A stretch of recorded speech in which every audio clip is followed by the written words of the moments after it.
여러분 안녕하세요. 시아쌤입니다. 이번 영상에서는 김승옥 선생의 역사라는 작품 같이 공부해 보도록 하겠습니다. 천재김 교과서에 실려 있고요. 그리고 모의고사에도 굉장히 많이 출제가 되고 있는 작품이니까 잘 정리해 두고 간다면 좋겠습니다. 역사 하면 여러분 여기 힘력자야, 힘력자. 그러니까 역사는 무슨 뜻이냐면 힘이 아주 센 사람 을 말해요.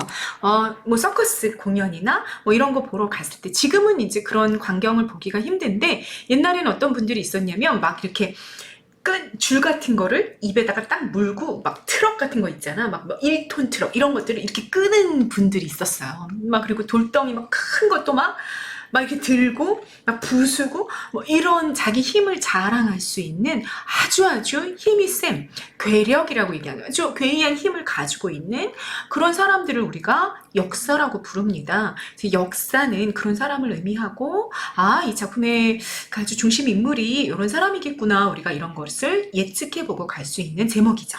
됐죠? 선생님이 작품에 대한 전반적인 내용 설명하기 전에 먼저 본문을 읽어가면서 본문에 독해하는 거, 어떻게 독해해야 되는 건지 이런 것들 같이 점검하면서 본문 독해 먼저 들어가 볼게요. 같이 보시겠습니다. 앞부분 줄거리가 먼저 나왔네. 나는 공원에서 한 젊은이를 만나 그의 이야기를 듣게 된다. 나는 서울에 유학 가서 희곡 작가가 되고자 하는 대학생으로 힘든 삶을 살아가는 사람들과 함께 창신동 빈민가에 거주하다가 깨끗하고 아늑한 양옥집으로 하숙을 옮기게 된다. 여기까지만 먼저 읽어봅시다. 여러분, 여기 첫 번째 문장은요, 이 작품의 구조를 알려주고 있는 굉장히 중요한 작품입니다. 그 본문입니다. 왜 그러냐면 이거 봐봐. 내가 있었는데 이 내가 어떤 젊은이를 만났다는 거야. 공원이야. 여긴 공원이고, 그리고 여기에 나라는 존재가 있어? 그럼 여러분, 나라는 존재가 있다라는 건 이 작품이 1인칭 시점이라는 얘기고, 이 나는 1인칭의 서술자라는 걸 알려주는 거죠. 그죠? 1인칭의 서술자인 나가 공원에서 누구를 만났냐면 젊은이를 만났어. 한 젊은이를 만났는데 이 젊은이는 대학생이래. 서울에 유학가 있는 그런 대학생인데 그 사람이 이 젊은이가 나에게 어떤 이야기를 해줬다는 거야. 그리고 두 번째 문장을 읽어봤더니 이 젊은이가 해준 이야기가 시작이 되고 있구나라는 걸 우리가 두 번째 문장을 통해서 알 수 있게 되는 거죠. 그러니까 이 안에 있는 이야기는 뭐냐면 한 젊은이가 나에게 들려준 이야기인 거야. 자기 경험. 젊은이가 겪었던 이야기. 그걸 나에게 전해주고 있는 거지. 이렇게 여러분, 이런 구조를 가지고 있는 거, 그걸 우리가 뭐라고 얘기하는 거야? 액자식 구조다, 액자식 구성 방식이다 라고 이야기하는 거죠. 다시, 액자식 구성이라는 건 그럼 뭐냐? 외화, 바깥의 액자에 해당하는 그런 이야기가 하나가 있고, 그것과 시간 공간적으로 분리가 되어 있는 내부의 이야기가 하나가 더 있어. 그리고 이 내부 이야기와 외부 이야기가 이런 식으로 내가 어떤 젊은이를 만나가지고 듣게 된다는 형식으로 해가지고 이렇게 연결이 되어 있는 거를 우리가 뭐라 그런다? 액자식 구조다, 또는 액자식 구성 방식이다라고 얘기한다는 거죠. 그래서 첫 번째 문장은 이 작품이 그런 액자 구조를 가지고 있다는 걸 보여주고 있는 문장이다, 그 얘기입니다. 무슨 말인지 아시겠죠? 자, 액자식 구성 방식이 뭔지를 잘 이해하고 가십니다. 바깥 이야기가 있고 안에 이야기가 있는데 이게 중심 이야기야. 안에 이야기. 안의 이야기라고 해서 우리가 내화, 안내자 쓰는 거죠. 안내자 써서 이야기 화자 해가지고 내화라고 이야기하고, 바깥 이야기를 바깥 외자를 써서 외화라고 이야기하는데, 이 두 이야기는요, 시간과 공간이 좀 달라 분리가 되어 있는 형식을 가지고 있죠. 우리 이런 이야기들을 액자식 구성을 취하고 있다라고 얘기한다는 거야. 됐죠? 두 번째 문장부터, 그래서 이게 뭐냐면 여기가 내화가 시작되는 부분인 거지. 내화 시작 부분. 내화 시작 부분을 봤더니 내화 시작 부분의 이 나, 다시 말해 안 이야기, 내화의 서술자는 누구냐? 외화에서 나에게 이야기를 전해주고 있는 한 젊은이다. 이렇게 잡혀 있어야 돼. 이 한 젊은이가 그러니까 뭐가 된다? 내화의 나라는 서술자다. 그래서 앞부분 줄거리에서는 나가 둘이 나와. 그런데 이 나가 서로 달라. 한 나는 외화의 서술자, 공원에서 한 젊은이를 만나서 이야기를 전해 들었던 나인 거고, 또 하나의 나는 내화의 서술자, 다시 말해 외화의 나가 만났던 한 젊은이다. 이 젊은이가 자기가 겪었던 이야기를 할 때는 나라는 서술자로 다시 나오게 된다. 라는 걸 여러분들이 정확하게 그 맥을 읽고 잡고 있어야 된다. 그 얘기입니다. 됐죠? 그래서 안 이야기의 이 젊은이 이야기가 시작이 됐어. 나는 유학에 와서 희곡 작가가 되고 싶어하는 대학생인데 처음엔 어디 살았어 여러분? 창신동 빈민가에서 살았어. 근데 여러분 이 창신동이라는 건요 종로구에 있는 실제 지명이야. 그래서 실제 지명이네? 여기 진짜 있었던 이야기인가? 이렇게 우리가 생각하게 만들어주는 거지. 그래서 사실성을 부각하는 효과가 있습니다. 실제 지명을 사용하게 될 경우에는 이런 것들은 잡고 가십니다. 아무튼 빈민가에 살다가 아늑한 양옥집으로 하숙을 옮기게 됐어. 그러면 여러분 창신동 빈민가라는 건 되게 좀 가난하고 지저분하고 이런 공간이었고 깨끗하고 아늑한 양옥집이다라는 것, 하숙을 옮기게 되는데 이 공간은 기본적으로 속성이 깨끗하고 아늑하다잖아. 그러니까 공간의 대비가 여기엔 존재하고 있구나 라는 걸 여러분들이 독해하면서 잡으셔야 된다. 공간의 속성이 대비가 될 땐 그걸 잡고 가라 라는 얘기가 되겠습니다. 이 집은 제시어가 무엇을 가리키는지는 앞이랑 연결하면서 가지고 가야 돼. 그럼 이 집이 어느 집이야? 하숙을 옮긴 이 집인 거지. 양옥집인 거죠. 이 양옥집은 규칙적이야. 가문에 내려오는 그런 어떤 유풍, 품격, 가문의 질서, 가문의 전통 이런 게 가풍이지. 가문의 전통. 이런 걸 되게 중요하게 여긴데 주인 할아버지가 계시는데 주인 할아버지, 이 집 양옥집에 계신 분이죠.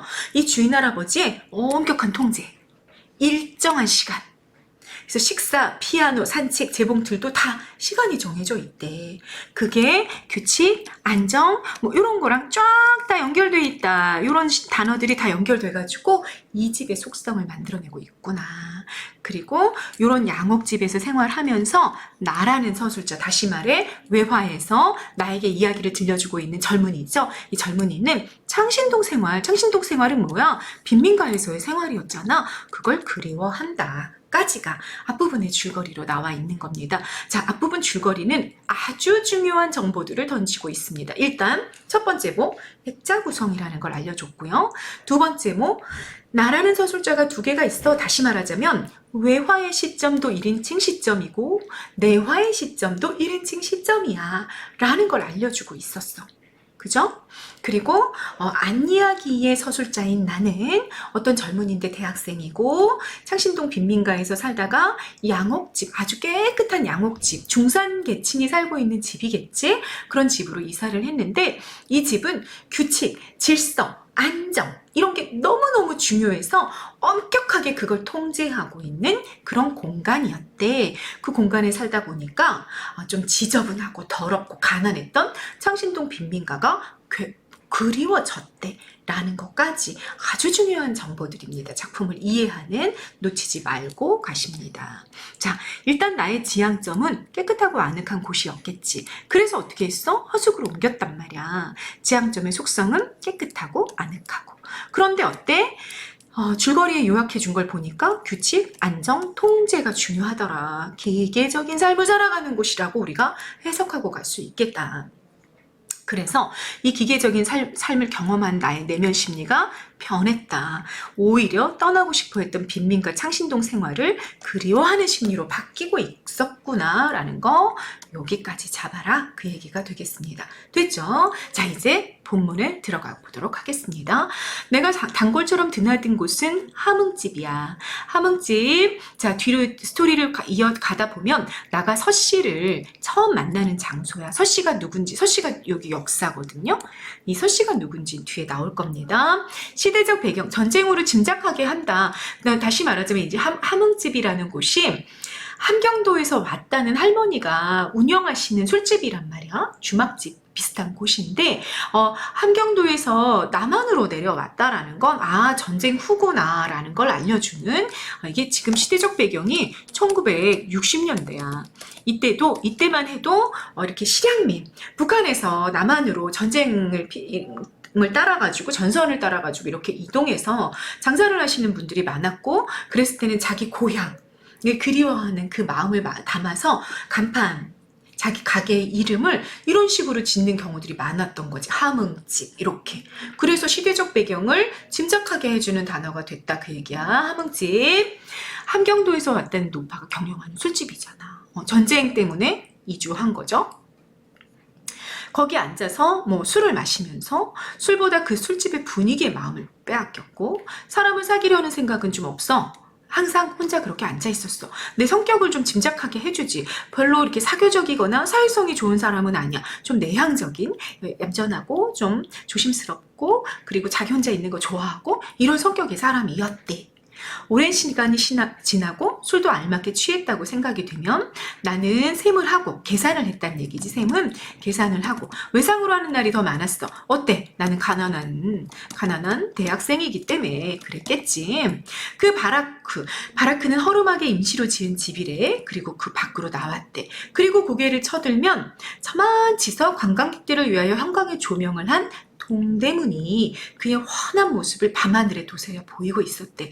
그러니까 함흥집에서 술을 마시고 기분 좋게 취해가지고 이렇게 나올 때 보면 막 정말 찬란한 조명을 단 동대문이 딱 보였다라는 얘기를 해. 동대문 실제 대상이죠. 그 구체적인 모습을 제시하고 있는데 역시 사실성을 부각하겠다. 그러니까 실제 있는 지명이나 실제 있는 대상을 소설에서 가지고 올 때는 사실성을 부각하고 싶은 의도가 있다라는 걸 별표 체크하고 이해하고 가십니다. 지금도 눈앞에 훤하게 보이는 듯하다 이렇게 말했어? 여러분 지금도 눈앞에 보이는 듯하대. 그러면 생각해봐. 분명히 앞에 문장까지는 뭐였냐면 동대문이 보였다라고 말했단 말이야. 그랬는데 이 문장은 보니까 지금도 눈앞에 보이는 듯하대. 그러면 지금은 서술하고 있는 시간이지. 이걸 지금 쓰고 있는 시간일 거야. 그런데 동대문을 본 시간은 지금 서술하고 있는 시간이야? 아닌 거지. 그러니까 여기까지는 과거의 사건이라는 얘기고 그리고 그 과거 사건을 회상하면서 지금 마치 지금도 내가 이 글을 쓰고 있는 이 지금도 눈앞에 보이는 것처럼 너무 선명해 그 기억이 라고 말하고 있는 문장인 거야 이거는. 그래서 서술상의 특징 뭐라고 정리해놨어 선생님이? 이 본문이 과거 회상 부분임을 드러내고 있는 문장이다 그 얘기야. 그러면 구성 방식을 알려주는 거죠. 역순행적 구성임을 드러내는 문장이 되는 겁니다. 이해되셨죠? 자, 역순행적, 역행적, 역전적, 입체적 구성이라고 이야기하는 거 이게 바로 뭐야? 현재에서 시간을 이렇게 과거로 거슬러 올라가는 거죠. 거슬러 올라가 과거를 회상하면서 쓰여진 그런 구성 방식을 시간의 흐름이 이렇게 거꾸로 거슬러 올라가는 구성 방식을 우리가 뭐라 그런다? 이렇게 표현한다. 그리고 지금도 요 문장은 형광펜 쳐놓고 가 여러분. 요 문장은 뭘 알려주고 있다? 이 글이 역순행적으로 구성되어 있구나라는 것을 알려주고 있다. 지금 나는 쓰고 있는데 과거를 회상하면서 쓰고 있구나 라는 걸 알려주고 있다라는 얘기가 되는 거죠. 됐죠? 과거에 함흥집을 드나들며 동대문을 바라보았던 나를 떠올리고 있다. 그 얘기가 되는 겁니다. 네, 그 다음 넘어가십니다. 그곳 어디야 여러분? 앞이랑 연결하면서 오라고 그랬어. 공간 어디에 있었어? 이 사람이 함흥집에 있었잖아. 그곳에 자리 잡은 지 얼마 되지 않은 어느 날 저녁 내가 그곳을 단골집으로 삼아가지고 항상 거기 술을 마시러 갔었단 말이야. 그러던 어느 날 저녁 자 드디어 사건이 일어나겠구나. 사건이 시작되고 있다. 라는 거 알려주는 문장이죠. 내가 이렇게 술을 보며 앉아 있었는데 어떤 사람이 털수적 주저앉더니 주모에게 주인 그 술을 파시는 그 할머니에게 술을 청하고 내 등을 툭 쳤어. 그리고 말을 건넸지. 자, 툭, 털썩 이런 거 다 뭐야 여러분? 음성상징어인 거 알고 있죠? 그죠? 털썩, 툭 이렇게 음성상징어를 썼단 말이야. 그러면 효과가 뭔 거야? 역시 이것도 별표 5개 하시고요. 우리 문학, 소설이나 시에서 이런 음성상징어를 썼다라는 얘기는 다시 말해 의성어나 의태어를 사용하고 있다는 얘기는 효과가 뭐냐? 현장감, 생동감을 부각하게 되는 거죠. 이렇게 생각하면 돼요, 여러분. 가장 대표적인 의성어, 멍멍이 소리. 멍! 이렇게 소리가 들렸단 말이야. 그걸 시로 그대로 가지고 오고 소설로 그대로 가지고 오는 거지. 그러면 멍 하는 순간 실제로 옆에서 듣고 있는 듯한, 소리를 듣는 듯한 느낌을 준다는 거죠. 그래서 현장감, 생동감, 굉장히 생생한 느낌을 부각하는 효과가 어디에 있다? 음성상징어에 있다라는 걸 기억하고 가셔라. 그 얘기입니다. 자, 아무튼 털썩 주저앉더니 툭 치면서 말을 건넸어, 나한테. 40 정도 돼 보여.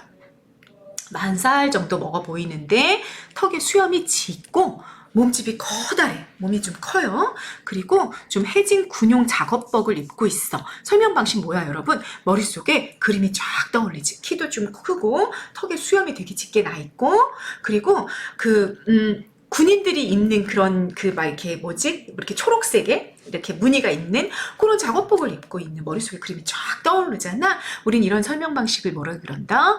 외양 묘사라고 이야기한다. 됐죠? 인물 제시 방법 뭐가 쓰인 거야? 이렇게 외양을 묘사한다는 건 인물 제시 방법으로 간접 제시가 쓰여 있다라는 얘기죠. 간접 제시는 유의어가 뭡니까? 보여주는 거야, 지금처럼. 외양을 보여주거나 아니면 행동을 보여주거나 그가 하고 있는 대사를 보여주는 거. 이런 걸 우리가 보여주기다, 간접 제시다 라고 이야기하는 거죠. 그 간접 제시가 사용이 돼서 이 사람이 어떤 사람인 것 같아 라고 독자가 추측하게 만들어주는 거야. 조금 해진 군용 작업복을 입고 있으니까 뭔가 노동을 하는 사람이겠구나. 그런데 몸이 커다래, 몸집이 커다래. 그러면 이분은 좀 체격도 좋고 체력도 좋고 뭐 굉장히 건장해 보이는 사람이구나. 이렇게 독자들이 추측하게끔 만들어주는 거죠. 그리고 약간 노동을 하시는 분인데 해진 걸 입고 있었다 그랬으니까 뭔가 깔끔한 느낌은 주지 않고 조금 가난하지 않을까? 뭐 이런 상상을 우리가 다 하게끔 만들어주는 제시 방법이 뭐다? 외양을 묘사하는 간접 제시 방법이다 라는 얘기입니다. 됐죠? 영자가 있는 집에 새로 들어온 젊은이가 아니냐고 내가 묻는 것이었다. 자, 여러분 사실은 이거지.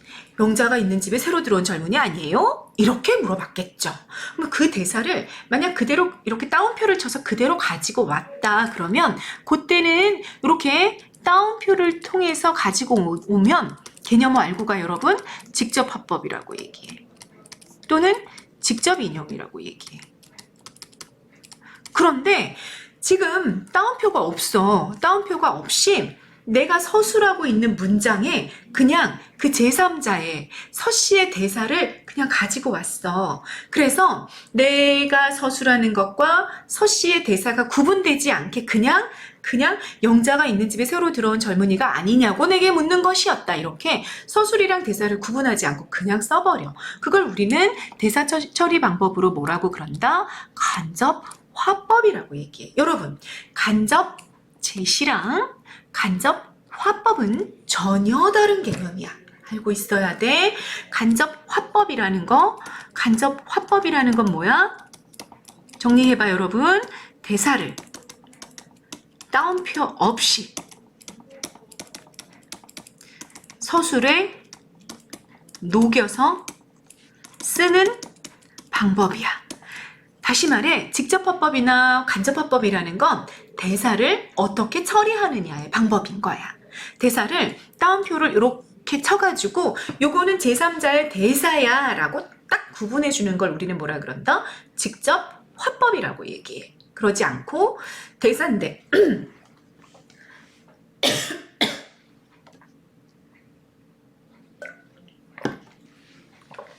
자 다시 제3자의 대사인데 대사 처리를 해주지 않고 따옴표 처리를 해주지 않고 서술에 녹여서 사용할 때 그럴 땐 우리가 뭐라 그런다?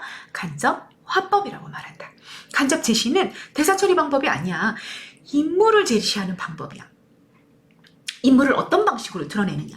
인물을 외양을 묘사하거나 행동을 묘사해주거나 대사를 통해 인물을 제시해주고 있다. 그러면 우리는 그걸 간접화법 보여주기로 얘기한다. 라는 얘기지. 자, 대사 처리 방식과 인물을 제시하는 방법. 그런데 직접 간접 이런 표현을 쓰니까 유사해 보여. 유사하지 않아요? 전혀 다른 개념입니다. 잘 잡고 가십니다. 됐죠?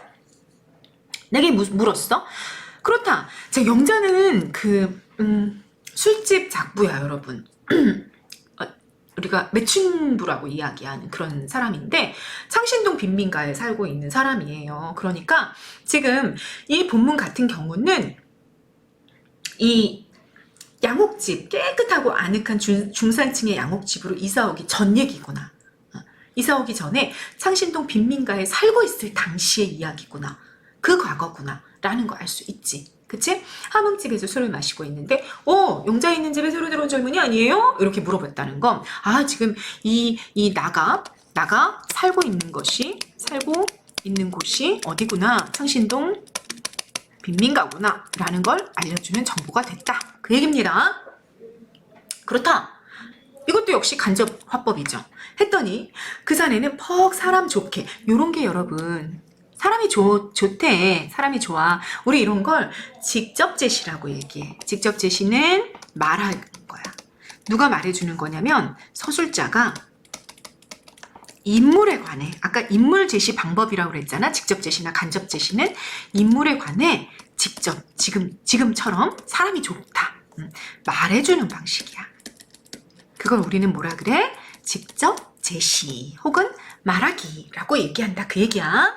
퍽 사람 좋게 웃으면서 자기도 그 집에 방을 빌려 쓰고 있는 사람이다.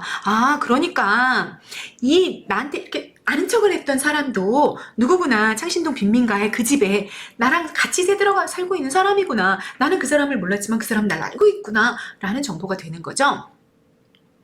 인사가 그리 늦을 수가 있느냐 하며 자기를 서씨라고 불러달라고 했어. 그러니까 이사네 내 등을 툭 쳤던 어디 어떤 사람, 이 사람이 누구구나, 서씨구나 라는 정보가 쭉 뒤에 문장에서 나온 거지.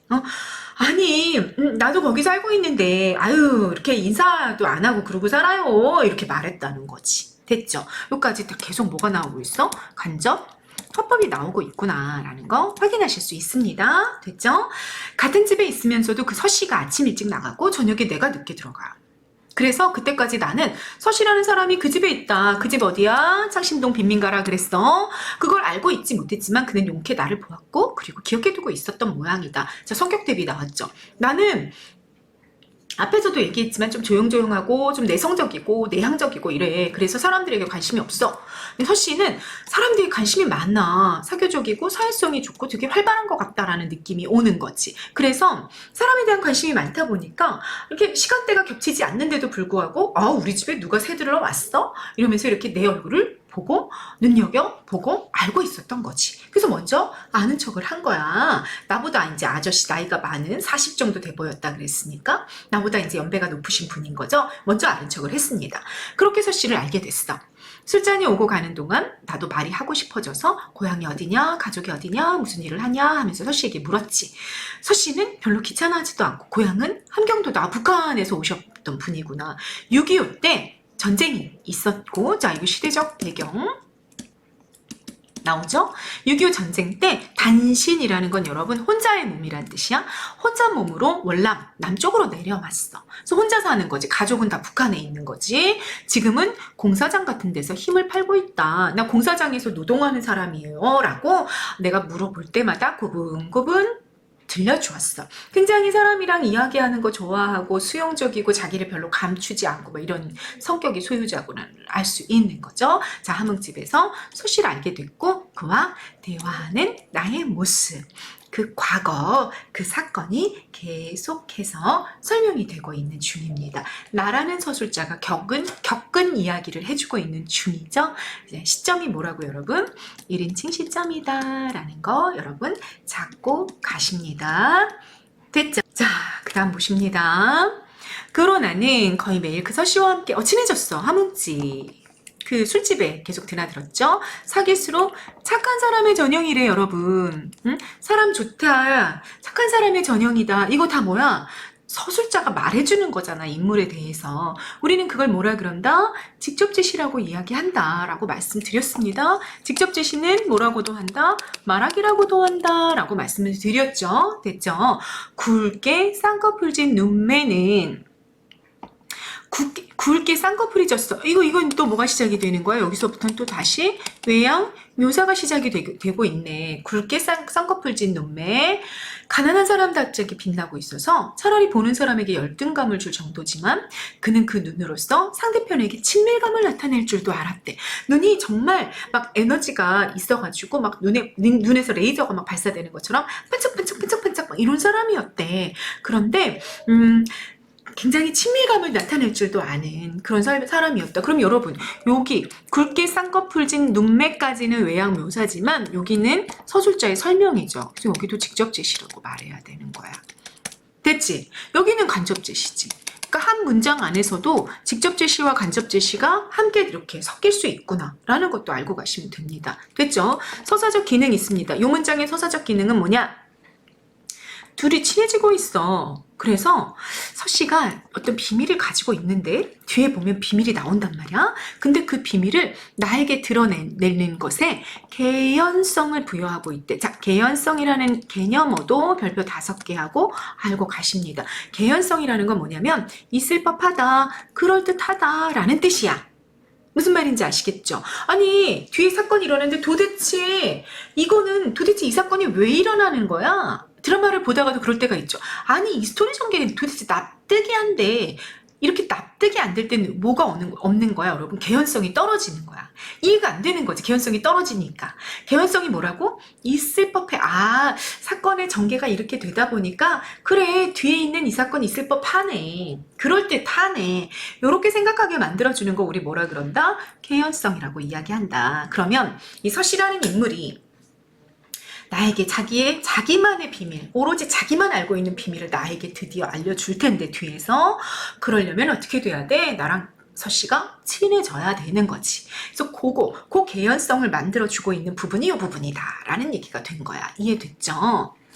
영리해 보이진 않고 오히려 행동이며 머리 돌아가는 거는 조금 영리하기보단 좀 미련해 보였어. 두터운 입술 사이를 비집고 나오는 듯한 그 함경도 사람답지 않게 느린 말씨. 아, 함경도 사람들은 말이 좀 빠른가 봐. 그런데 이 사람은 말씨도 느려.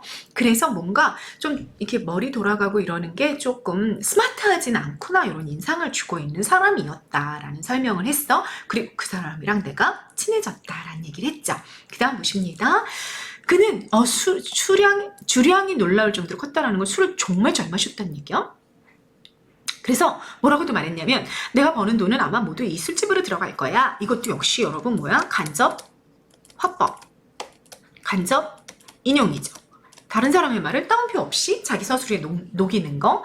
그렇게 말하면 그건 좋은 일이 아니겠냐. 뭐 누구한테 좋아? 한국집에게 좋겠지.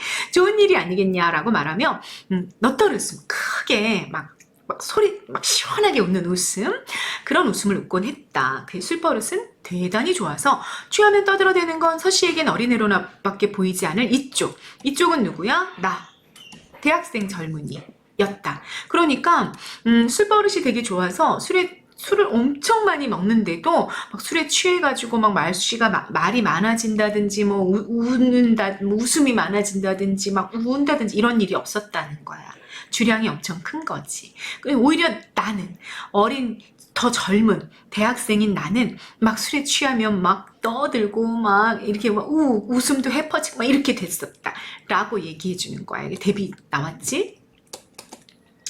술에 취해서 그 어깨 동무를 하고 그의 키가 아주 컸기 때문에 나는 그의 허리를 껴안은 셈이 됐대. 이런 것도 외양 묘사죠. 머릿속에 그림이 그려지잖아요. 아, 서씨가 굉장히 큰 사람이구나. 나는 좀 상대적으로 키가 작았구나. 이런 것들을 알려준단 말이야. 간접 제시입니다. 외양 묘사기 때문에 보여준 거죠. 간접 제시.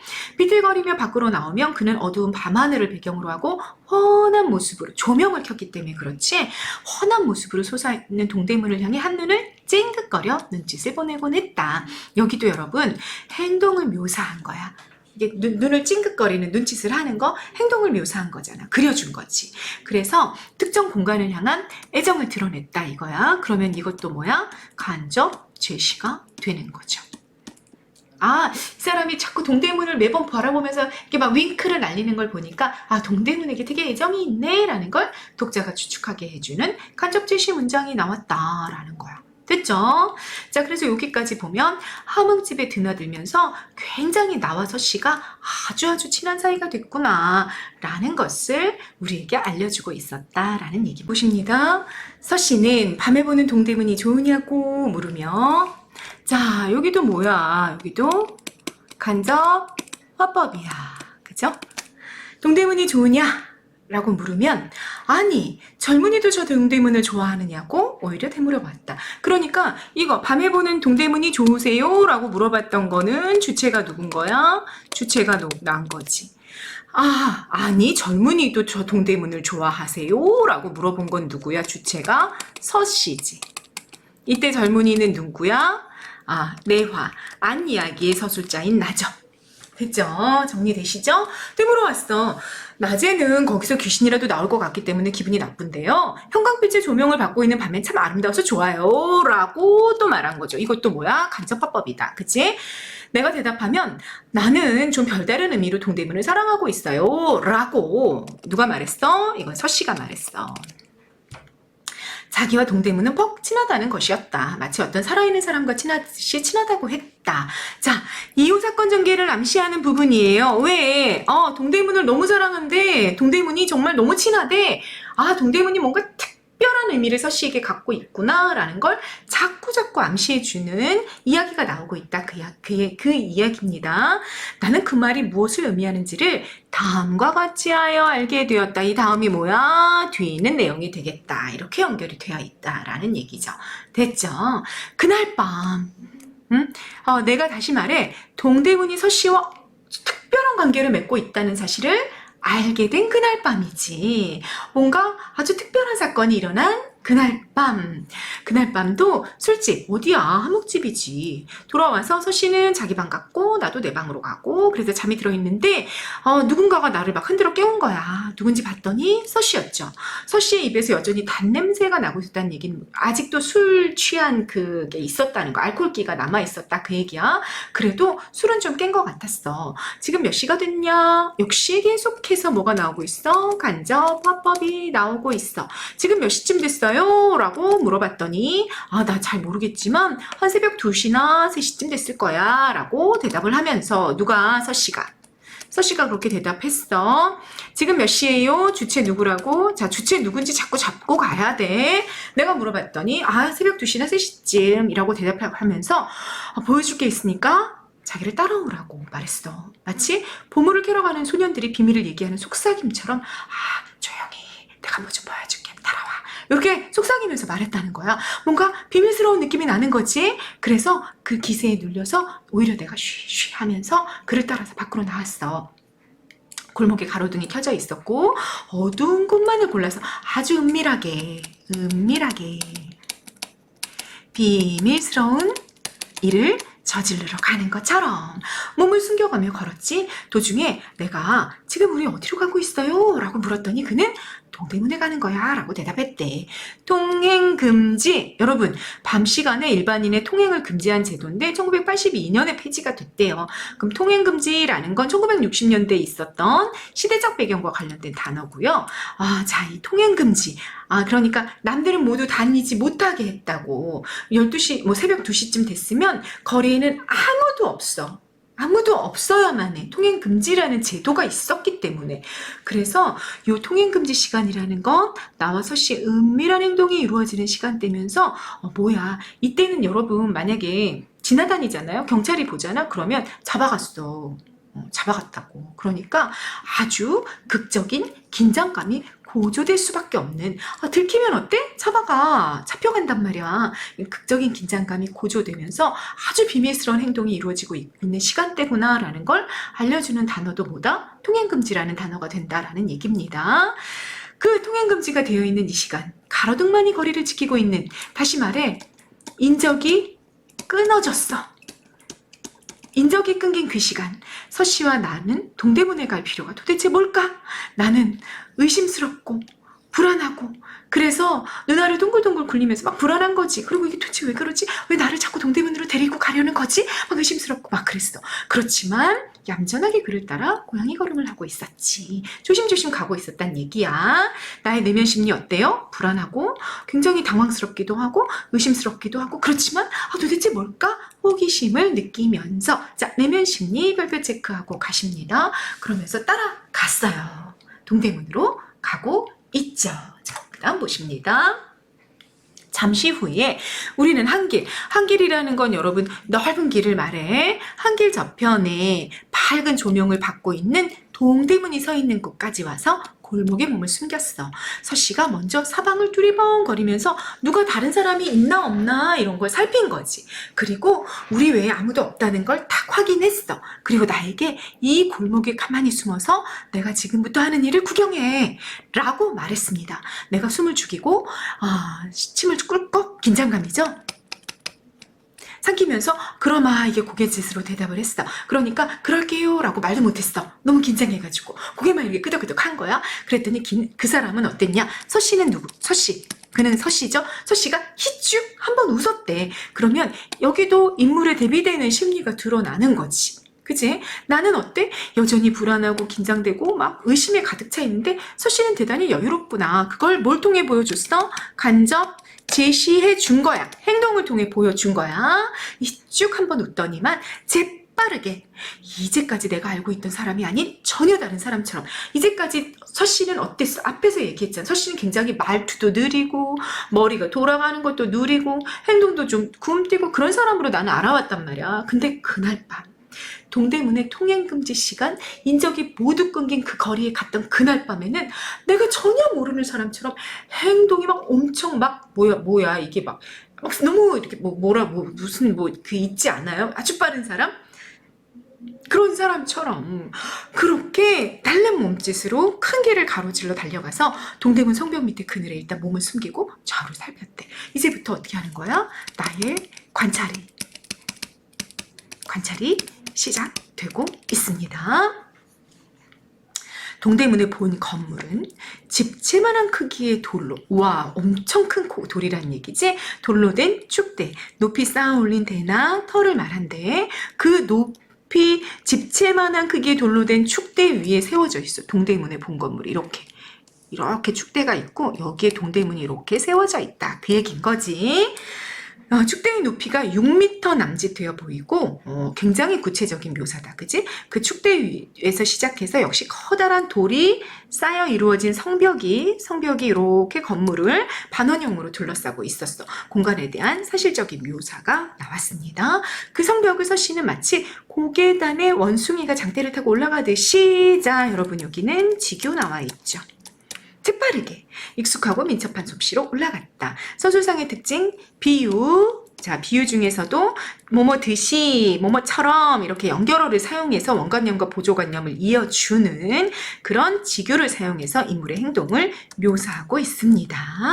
자, 아주 민첩하게 원숭이가 이렇게 고계단에 원숭이가 장대를 막 이렇게 익숙하고 민첩하게 타고 올라가듯이 그렇게 동대문을 올라갔대요. 푸른 조명. 동대문에 조명을 켜놨는데 그게 푸른색의 조명이었어. 그 조명을 받으며 서씨가 성벽을 기어 올라가는 그 광경은 원숭이가 올라가는 것처럼 올라가고 있는 거지. 나로 하여금 신비한 나라에 와서 거대한 무대 위에 장엄한 연극을 보는 듯한 감동을, 나라는 서술자의 주관적인 정서가 노출돼서 감동을 받으면서 지켜봤어요. 왜? 막 조명이 푸른색의 조명이 비치고 있는데 서씨가 성벽을 막 이렇게 기어 올라가는 거야. 근데 무대는 어때? 동대문이야. 굉장히 거대한 무대야. 자, 거대한 무대의 원관념이 뭐라고? 여러분 잡으셔야 되죠? 별표 체크 하십니다. 동대문 장엄한 연극은 뭐야? 서씨 행동이야. 성벽을 기어 올라가는 그걸 장엄한 연극을 볼 때 그 감동으로 지켜봤다 그 얘기야. 자, 이 서씨가 동대문을 올라가는 것을 굉장히 비현실적이고 신비롭게 부각하고 있던 게 뭐냐? 푸른 조명입니다. 별표 체크하시고요. 아주 신비롭고 비현실적이고 비일상적인 분위기를 형성해주고 있었죠. 그래서 서씨의 그 성벽을 기어 올라가는 그 모습을 굉장히 장엄하게 느끼게끔 만들어줬어. 그래서 내가 막 감동을 받으면서 장면을 지켜보고 있는 거지. 단 하나의 넓은 빗살이 펼쳐지고 그 빛에 의해 풍경이 탄생해 오만한 마음을 가진 양 흔들리지 않고 정립해 있는데, 그것을 향하여 어쩌면 호소하는 듯한, 어쩌면 도전하는 듯한, 어쩌면 그것의 손짓에 응하는 듯한 몸짓으로 몸의 온갖 근육을 움직이며 성벽을 기어오르고 있는 그 사람, 그 서씨. 문득 나에게 전율조차 느끼겠어. 몸이 떨릴 정도의 감격스러움을 느끼게 했다. 자, 여기 주관적 정서 노출됐습니다. 감동과 전율 속에 막 전기가 올라온 것 같아. 전기에 막 있는 것처럼 막 몸을 막 이렇게 모들모들 떨릴 정도의 그 감격스러움. 그런 어떤 정서에 푹 젖어가지고 내가 아주 몰입해서 뭘 보고 있는 거야. 서씨가 동대문 성벽을 이렇게 기어 올라가는데, 그런데 막 그 동대문이 아주 위험 있는 모습으로 탁 서 있는데 그것에 도전하는 것 같은 그런 몸짓으로 막 동대문을 향해 가고 있는 서씨의 모습을 푸른 조명이 쫙 비치는 아주 비현실적인 무슨 연극을 보는 것처럼, 환상적인 나라에 와 있는 것처럼 그런 느낌으로 보고 있는 장면이 나온 겁니다. 자, 푸른 조명, 장엄한 연극, 이런 표현들은 나가 느끼고 있는 신비로움과 경건함을 부각하는 비유적 표현이 됐어. 경건함이라는 것도 왜 그런지 아시죠? 거대한 무대에 장엄한 연극을 보고 있다 그러니까 막 이렇게 막 우러러 보면서 봐야 되는 거지. 그런 느낌을 부각했다 그거야. 호소하는 듯하고 도전하는 듯했다라는 건 누구의 행동을 표현하고 있는 거야? 서씨의 행동을 표현하고 있는 거죠. 그래서 나가 동대문을 오르는 서씨의 행동 속에 내재된 뭔가 큰 의미, 뭔가에 도전하고 있구나, 뭔가에 호소하고 있구나 라고 받아들였다는 거야. 이렇게 뭔가 서씨의 행동에 큰 의미가 있음을 깨닫고 있는 거지, 나도. 그래서 서씨의 행동을 묘사하는데 뭐라고 표현해 주는 거야? 호소하는 듯하고 도전하는 듯했다. 뭔가 저 서씨의 행동은 도둑질하는 거 아니야. 뭔가에 도전하고 있는 것처럼 뭔가 큰 의미가 있는 것 같아 라고 내가 느끼고 있음을 알려주는 표현이 됐다라는 얘기입니다. 이해되셨죠? 네, 굉장히 핵심 장면입니다. 여기부터는요, 모의고사에도 굉장히 많이 등장하는 그런 부분이니까 잘 읽고 가십니다. 자, 핵심 정리 그래서 봅시다. 서씨가 동대문 성벽을 오르는 것을 보고 막 감동과 전율을 느끼고 있는 나의 모습이 드러났죠. 그 다음 가십니다. 이었고, 자, 시간이 좀 흘렀죠? 서씨의 몸이 성벽의 저 너머로 사라졌어. 성벽을 다 올라간 거야. 그리고 사라졌어. 그리고 잠시 후에 나는 더욱 놀라운 광경을 봤어. 서씨가 성벽 위에 몸을 딱 나타냈는데, 그리고 성벽을 이루고 있는 커다란 금고만한 돌덩이래요, 여러분. 금고만한 돌덩이. 그거를 한 손에 탁 짚더니 자기 머리 위로 탁 치켜 올리는 거야. 지렛대, 도르래 이런 걸 써야지만, 혹은 여러 사람이 달라붙어야지만 들어 올릴 수 있는 것 같은 엄청난 무게를 가진 돌을 맨손으로 훅 들어 올린 거지. 그리고 나에게 보라는 듯이 자기가 들고 서 있는 돌을 막 흔들어. 그러더니 방금 그 돌들이 있던 자리를 서로 바꾸어서 그 돌들을 굳게 내려놨대. 와우. 그래서 서씨가 누군 거야? 역사인 거죠. 힘이 엄청나게 센 사람인 거지. 그 장면 보고 막 기절할 정도로 놀랐어. 나는 꿈속에 있는 기분이었어. 왜? 이게 사실이라고는 믿기가 너무 힘든 거지. 너무나 강력한 힘을 받기 때문에, 너무 비현실적이고 신비로운 광경을 보고 있기 때문에 꿈속에 있는 것처럼 이거 꿈인가? 라는 생각이 들 정도였다 그 얘기야. 고담, 예전부터 전해 내려오는 이야기, 옛날 이야기를 고담이라고 해요. 고담 같은 데서 등장하는 역사, 힘이 아주 센 사람은 나도 알고 있어. 하지만 이 한밤중에 바로 내 눈앞에서 푸른 조명을 받으며, 너무 비현실적인 그런 조명을 온몸에 받으면서, 자, 한밤중 까만색, 푸른색 조명, 푸른색 색채의 대비 나타났죠. 그러면서 너무너무 신비롭고 환상적인 분위기가 부각이 됩니다. 온몸에 받으며 성벽을 디디고 우뚝 솟아있는 저 산에 서씨를 나는 무엇이라고 이름 붙여야 할지 몰랐다. 역사라는 건 알겠어. 그런데 역사라고 이름 붙이기에는 너무 장엄하고 너무 경건하고 너무 신비로워 라고 생각하고 있었다라는 거야. 그래서 나의 내면 심리 정리해보면 경이롭다, 감동받았다, 감탄했다. 이렇게 표현할 수 있겠습니다. 됐죠? 역사. 자, 내가 이제 서씨에 대해 설명해 주는데 역사, 서씨는 역사다. 이렇게 표현해 주는 거지. 자, 이 서씨 원초적 생명력의 소유자이면서 현대 규율 권력에 사로잡히지 않은 자고 실존적 자아를 유지하며 살아가는 이 현대 사회에서는 아주 드문 사람이라고 선생님이 정리해 놨습니다. 이 정리를 먼저 기억하십니다. 그리고 이렇게 정리할 수 있는 이유가 무엇인지 선생님이 뒤로 가면서 다시 설명해 드리겠습니다. 계속 보십시오. 서씨는 역사다 하고 내가 별 수 없이 인정하며 감탄이라기보다는 차라리 그 귀신이 나타날 것만 같은 무시무시한 기운, 그 기기에 찬 광경을 본 무서움에 감동을 받다 못해 무서웠어. 그렇게 떨고 있는 동안에 그는 어느새 돌아왔는지 유령처럼 내 앞에 자랑스러운 웃음을 그의 심리죠. 소리 없이 웃고 있었다. 서씨의 심리, 자부심, 자긍심, 자기 힘에 대한 자긍심을 가지고 있구나라는 걸 웃음을 통해 알 수 있습니다. 자, 얼마나 놀랐으면 계속 반복할까? 서씨는 역사였다. 그날 밤 나는 집, 창신동 빈민가죠? 돌아와서 이제까지 아무에게도 들려주지 않았다는 서씨의 이야기를 들었습니다. 왜? 서씨가 나랑 굉장히 친한 사이이기 때문에 동대문에 가서 그 비밀스러운 장면도 보여줬고, 그리고 자기 누구에게도 이야기하지 않았던 자기 비밀스러운 이야기를 나에게 해주었다라는 얘기야. 그 이야기를 한번 들어봅시다. 그는 중국인 남자, 아버지는 중국 사람이었구나. 어머니는 한국인이었네. 난 혼혈이야. 자, 여기 서술 방식은 별표하고 가십니다. 누구로부터 듣게 되냐면 서씨가 이야기를 해주는 거죠. 그러니까 서씨가 발화자야. 그리고 수신자는 누구야? 나야. 근데 내가 들어서 그 다음에 어떻게 해줘? 서술해주고 있어. 서술해주고 있는 거야. 요약해서 정리해주는 거야. 서씨가 나에게 했던 이야기들을 내가 듣고 요약 정리해주는 문장이다 라는 얘기야. 이해되셨죠? 요약해주고 있는데요. 자, 서씨의 내력을 들려주는 이유는 뭐냐?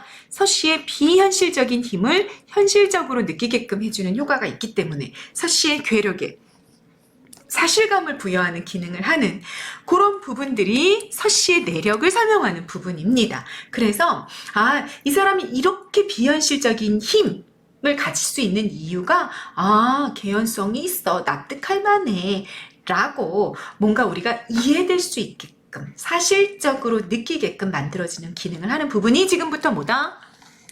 서씨의 내력을 설명해주고 요약해주는 이 부분이 되겠다라는 얘기야. 이해됐죠?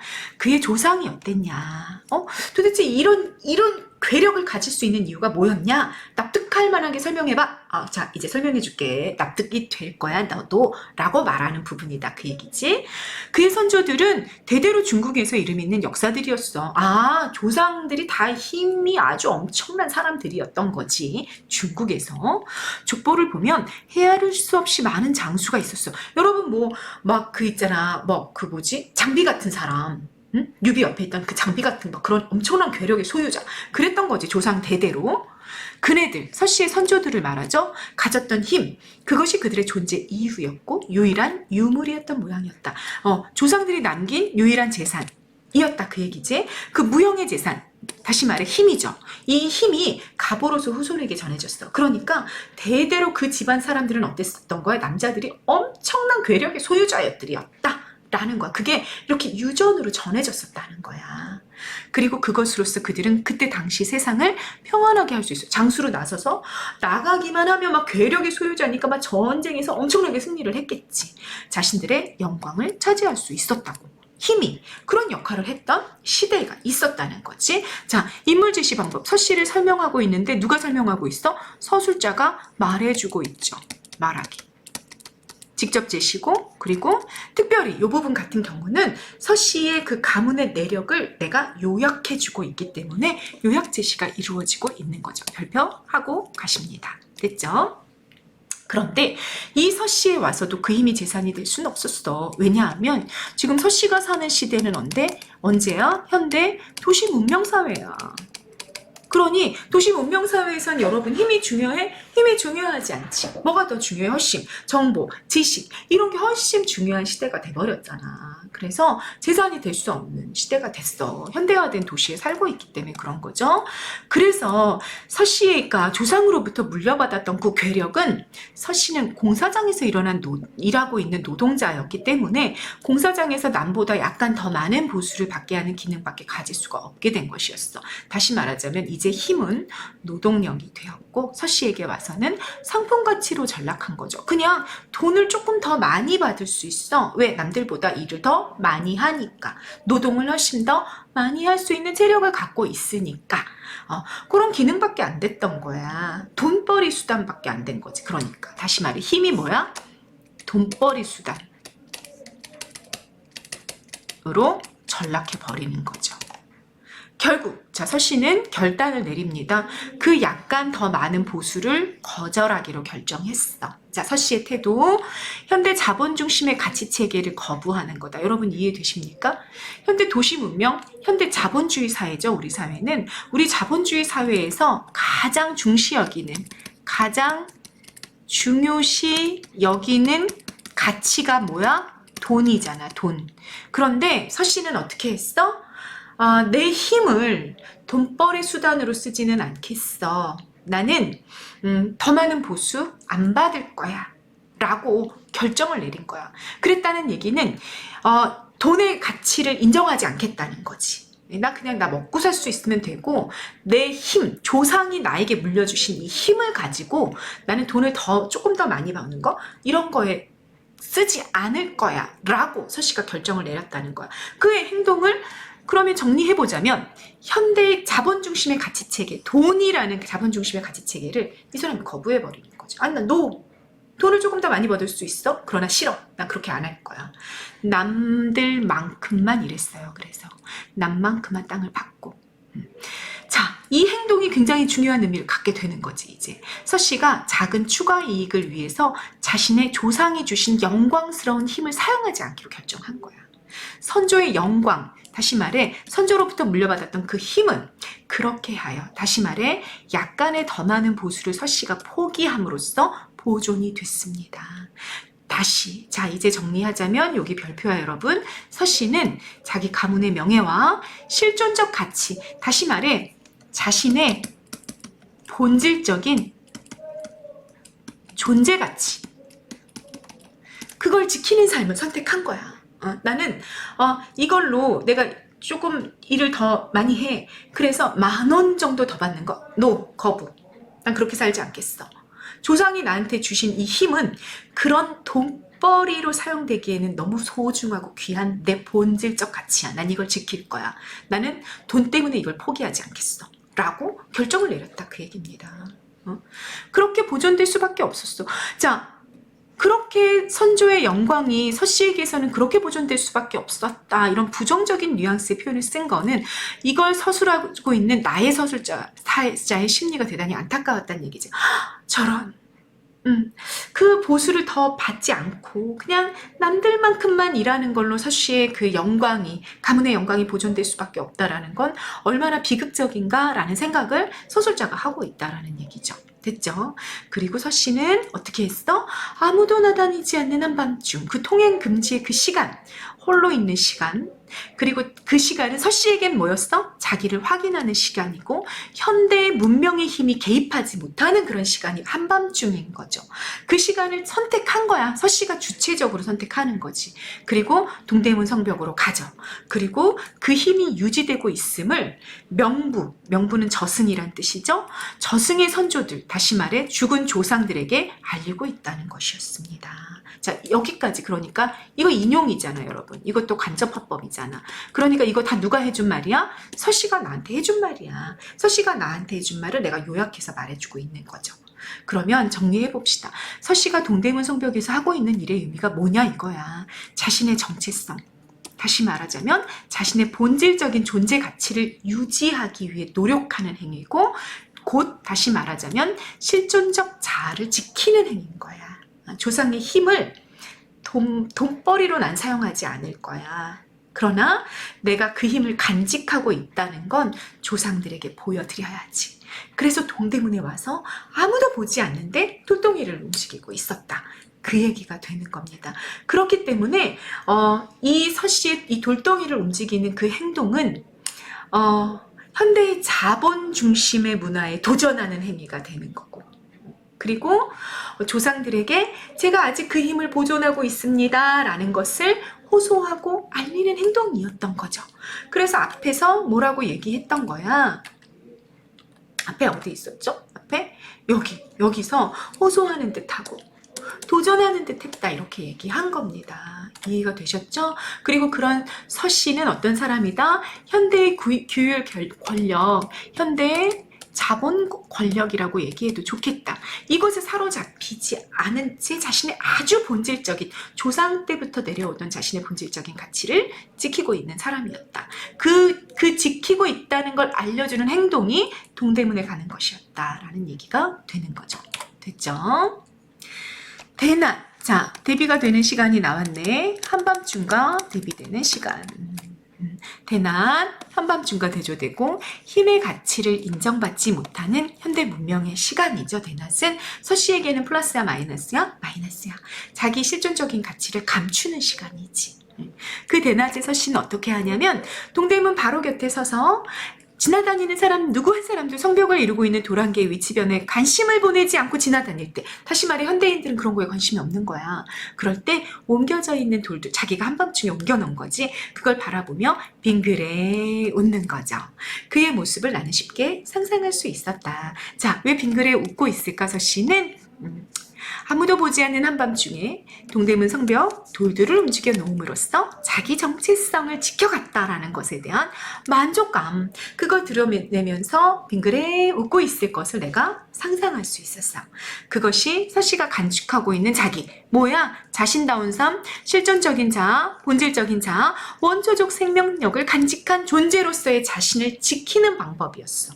그리고 내가 그와 만날수록 빨려 들어갈 수 있었던 깊이, 다시 말해 이 내가 어땠다는 얘기야. 서씨의 실존적인 자아를 받고 이해했고 거기에 어마어마한 매력을 느꼈다는 거야. 막 터져 나올 것만 같은 에너지, 그 응축된 에너지를 탁 안에다가 갈무리하고 평범한 척 살아가지만 이 한밤중이 되면 갑자기 영웅이 되어버리는 그 모습에 막 매료가 되어 있었던 거죠. 됐죠? 서씨에 대한 나의 주관적인 생각과 판단이 나왔습니다. 1인칭 소설자의 특징이죠. 그죠? 그 집. 어떤 집? 그늘 많은 얼굴들이 살던 그 집이야. 그러면 그늘 많은 건 뭐야? 가난한 거지. 창신동 빈민가의 집인 거죠. 그 집에서 나는 나 자신 속에서 꿈틀거리는 안주의 동경, 다시 말해 편안하며 안정적인 삶을 살고 싶다라는 그 소망을 의식하지 않을 수 없었어. 다시 말해 창신동 빈민가의 집이 나는 좋았어? 싫었어? 싫었어. 왜? 나는 좀 편하게 살고 싶어. 안정되게 살고 싶어. 저 사람들의 삶은 너무 불안정해. 막노동, 일일 노동자, 매일 하루 벌어서 하루 먹고 사는 사람들이 얼마나 불안해. 그래서 나는 좀 안정적으로 살고 싶었단 말이야. 그 얘기를 하는 거야. 그것은 그 사람들의 헤어나올 길 없는 생활, 다시 말해 생활 형편이 전혀 나아질 것 같아 보이지 않는 비참하고 가난한 생활 속에 내가 휩쓸려 들어가게 되는 것이 무서웠기 때문이었던 모양이었다. 난 무서웠어. 나도 저 사람들처럼 살면 어떡하지? 이 현대 문명사회, 현대 자본사회, 돈이 중요시되는 이 사회 속에서 나는 돈을 제대로 벌지 못하고 굉장히 불안정한 삶을 살아가면 어떡할까? 막 그런 겁을 냈었다는 거지. 그래서 나는 좀 안주를 동경했어. 안주. 편안하게 사는 것을 동경했어. 그래서 어떻게 한 거야? 그곳을 뚝 떠나가지고 여기로 왔어. 한결같은 곡이 한결같은 악기로 연주되는 집으로 온 거죠. 이게 바로 뭐야? 아까 봤던 양옥집이죠. 양옥집. 자, 그 집과 이 집이라는 지시어의 기는 봅니다. 서술의 흐름이 회상에서 현재 이야기로 전환되었음을 알려주는 기능을 한다. 이해되시죠? 그 집 하면 이, 그, 저 했을 때 그 지시대명사, 그는 거리가 있는, 거리를 알려주는 대명사잖아. 야, 그것 좀 가져와. 이거 하자. 그거 하자. 다른 거 아시죠? 거리가. 그러면 여기는 뭐야? 시간적 거리를 알려주는 거지. 그러니까 그 집에 있었던 때는 과거인 거야. 그리고 나는 지금 이미 어떻게 된 거야? 그 집에서 나는 안주를 동경했고 그 안주의 동경을 따라서 나는 이미 이 집에 와 있는 거지. 그래서 이 집이 뭐야? 이 한결같은 악기가 연주되는 이 집은 현재 시간인 거지. 그래서 회상이 끝났구나라는 걸 알려주는 기능을 했다. 됐죠? 그리고 대비되는 공간을 정확히 구별하고 싶어하는 나의 심리가 내포되어 있습니다. 네, 양옥집과 창신동 빈민가를 그 집과 이 집 해서 정확하게 구별하고 싶어하는 내 심리가 있다. 그 얘기야. 그것은 제시어가 가리키는 거 편안한 곳에서 살고 싶었던 나의 소망, 다시 말해 안주의 동경입니다. 그것은 견디어낼 수 없는 권태와 혐오증으로 형태를 바꿨어. 처음엔 어땠다고? 창신동 빈민가에 있을 때만 해도 안주를 동경했다고. 그래서 왔다고. 양옥집에 안주할 수 있는 공간에 왔다고. 편안한 거주의 공간에 왔단 말이야. 그랬는데 그 감정이 뭐로 바뀌었어? 권태와 혐오감으로 바뀌었대. 자, 나가 권태와 혐오증을 느끼는 이유는 뭐냐? 이미 앞부분 줄거리에도 있었지만 기계적이고 획일적인 질서에 대한 반감 때문입니다. 뒤에 그게 구체적으로 나올 겁니다. 나란 놈은 아마 알 수 없는 놈인가 보다. 자, 내적 독백이죠. 심리는 뭐냐면 스스로의 양면적이고 모순되는 태도에 대한 자조적이고 냉소적인 심리인 거야. 이거지. 내가 나 스스로에게 이런 말을 하는 거지. 야, 너 정말 웃기다. 너 진짜 이해가 안 되네, 나. 납득이 안 되네, 납득이. 너 도대체 뭐야? 이러는 거야, 자기 스스로한테. 왜? 너 분명히 안주를 동경했잖아. 너 편안한 삶을, 안정적인 삶을 원했잖아. 그래서 네가 원하는 대로 여기 왔잖아. 그런데 왜 막상 내가 너무 살고 싶은 공간에 와서는 그게 혐오스럽다고 말하니? 왜 그게 지루하다고 말하는 거야? 너 정말 이상한 애구나. 이렇게 자기가 자기 스스로에게 말하고 있는 거지. 그래서 자조적이고 냉소적인 심리를 드러내는 내적 독백을 골라라. 그러면 나란 놈은 정말 알 수 없는 놈인가 보다. 이 문장이 된다라는 얘기입니다. 그 다음 보십니다.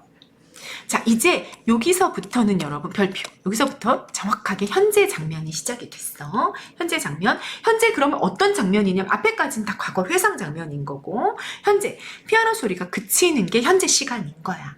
나는 팔목시계를 집어 올려서 이렇게 시간을 확인했죠. 내가 지금 무슨 행동을 했던가를 깨닫자 쓴웃음이 나왔어. 이거 자조야. 자기를 조롱하는 웃음이야. 자기 조롱의 웃음. 왜? 자신의 모순된 행동에 어이가 없었기 때문이죠. 왜 모순된 행동이라고 얘기하는지 들어볼까요? 피아노가 그친 시간을 재보려고 한 거야. 자, 피아노가 그친 시간, 질서와 규율의 시간, 첫 번째 시간입니다. 피아노는 몇 시부터 몇 시까지 치게 되어 있고 정확히 그 시간이 되었을 때 피아노 소리가 그칩니다.